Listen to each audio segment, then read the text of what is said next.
ranking every Disney movie with my husband. Today we watched Disney's 2012 film, Wreck-It Ralph. It follows a video game bad guy who decides he doesn't want to be the bad guy anymore and tries to win a medal by going into different video games and accidentally unleashes a enemy in a different video game. On a scale of 1 to 5, I gave this a 5. I went 4.5. I, from beginning to end, loved this movie. Mm-hmm. There's, oh man, I don't even know where to really begin with it. Yeah. It just, something about it, I think it captivates my attention the entire time. Mm-hmm. And I think it does a really good job of keeping you guessing in a way of what's going to happen next, and you really want to root for Ralph even though he is the bad guy. I agree with you on that. I think that the film's biggest strength was its script. I feel like it's just such a tight script, and it's it works so well. All the references all in the it little hidden Easter eggs are fun but not distracting. And I think the part that got me, at least, that I was like, man, this is really clever, was not only did it keep you guessing, like you said, everything they reveal or every twist they have is introduced so early that it feels so natural. I feel like a lot of films, when they start pulling the rug out from under us, I'm like, all right, well, this is getting out of control because you didn't set up any of this right. You didn't plan this. They set up all those twists so perfectly, and it does it. And it's a perfect example of a 3-act structure. I've told you about that, where I'm kind of obsessed with seeing how much a film can make that criteria, and it's perfect. It introduces the characters well. It introduces the world perfectly.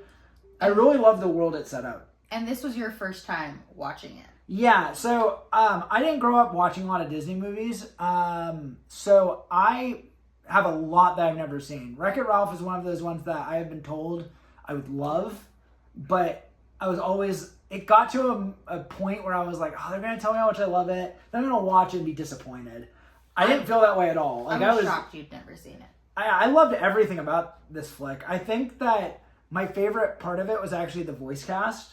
Because while the script is great, the voice cast are all people that never really lead films. They're all usually supporting players. And they're all so funny without even trying to be funny. Oh, absolutely. And I mean, the biggest example to me was Jane Lynch. Because I feel like she's hilarious. And I was telling you that they have a lot of fun with the cliches of video game characters. Yes, the way they talk is ludicrous, but because they're video game characters, it's hilarious. Or even the puns they use are that's so juvenile, but oh my god, because it's a video game, it just works. It has the right to be juvenile. I just thought that would get old, and it just never did. I really think Jane Lynch, I really think Jack Mubrayer, who plays Fix-It Felix, I thought he was incredible, and I thought John C. Reilly as the bad guy was just gave such a heartfelt performance. One of my favorite roles of his. I mean, that's amazing because he's in Chicago. That's also tough one to beat. One of my top John C. Reilly performances. Yeah. And then, of course, Ricky Bobby. Well, of course. But this is up there. I really feel for him. And then his and Vanellope's relationship, you just want it from going to a sibling, seeing them siblings as someone who has a sibling. You fight and you bicker, but at the end, you're always there for them and you want what's best for them and you'll do anything you can to help them. Yeah, I think the character arcs in the movie are great. And I think that, again, they do such a good job with tragic character arcs from video games. And you being oh my god, that's hilarious, but also, kind of heartbreaking. Yeah. Yeah, no, I mean, absolutely. Big fan of this movie. Would you let our son watch it?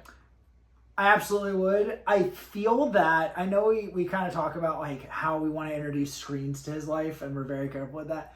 I want to show him a few video games before showing him this. I this feel is a not quite middle schooler, but definitely getting closer to double-digit age movie, you're saying? I would say 8 or 9 would be the right age. Because I think that a lot of the jokes, they are really funny and will go over his head. But if he plays enough video games, he'll kind of get what they're going for. Yeah. You know what I mean? It adds another layer to everything. Yeah, and I think like I'm always a fan of movies that when I go back to them, I'm happy that I went back to them, right? Like movies that I'm like, oh my gosh, I didn't catch that joke the first time. Like Toy Story is like my main example for that because there's like hundreds of adult jokes in there that I never realized until I was a full-blown adult. Yeah. So I think Wreck-It Ralph has a lot that he'll watch and go, I never realized it was this, or I didn't know what this word was, so now it's funnier. I think it just will grow on him. Yeah. And I think I want to introduce those movies to him when he's like 8 or 9. But I feel like we should definitely take him to like golf and stuff or arcade beforehand as well. Oh yeah, I agree with that. And make him like actually play arcade games, these very hard games, these antiques. Yeah. Absolutely. Yeah. Yeah, absolutely. Yeah, big yes for Wreck-It Ralph. And a 5 for me, so perfect score. Yeah, I think my only thing about it was I feel like we don't get enough games. We only go into like 3 games. But that's not what the movie's. I know, but that's and then you don't. Yes, they. Well, I think they go into more than that because technically you have. They have show Festive them. Felix. He goes into Pac-Man. He does. He comes out of Pac-Man. The movie actually technically starts in Pac-Man because that's where the villains, or not villains, sorry, bad guy meeting is. Yeah. He goes into Tappers. Yeah. Yeah. And then he's into Hero's Duty. Yeah. And then Sugar Rush. So he goes into 5 games, and then there's in the central station itself. There's a bunch of. Oh yeah, I'm being very nitpicky. I'm a movie snob, so I'm being a nerd. Thank you.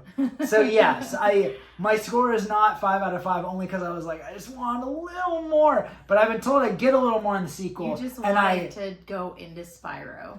Well, yeah, I wanted to go to Spyro or Crash Bandicoot or something that I was like, oh my god. Really what I wanted to do was go into old school Super Mario Brothers. Something that you played as a kid. Yes, because I feel like I really, and I don't mean this to be rude to the filmmakers, I feel like that was the only thing that was missing, was the moment that I was like, oh, that's kind of brilliant.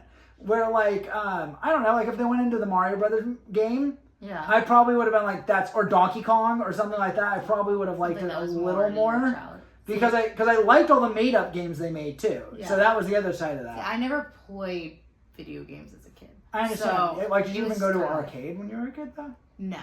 Oh, okay. See, like going to arcade, like there's an arcade Super Mario Brothers and an arcade Donkey Kong. Never, yeah. So I didn't have that layer. Yeah, but like when they showed Tappers, that was one, or like they showed Dig Dug and the Drag. Like I liked that. Yeah. I don't know. I love the movie, but I'm being nitpicky. Sue me. Anyway, 5 out of 5. Great movie. Our son will be able to watch it. Absolutely. See you next time.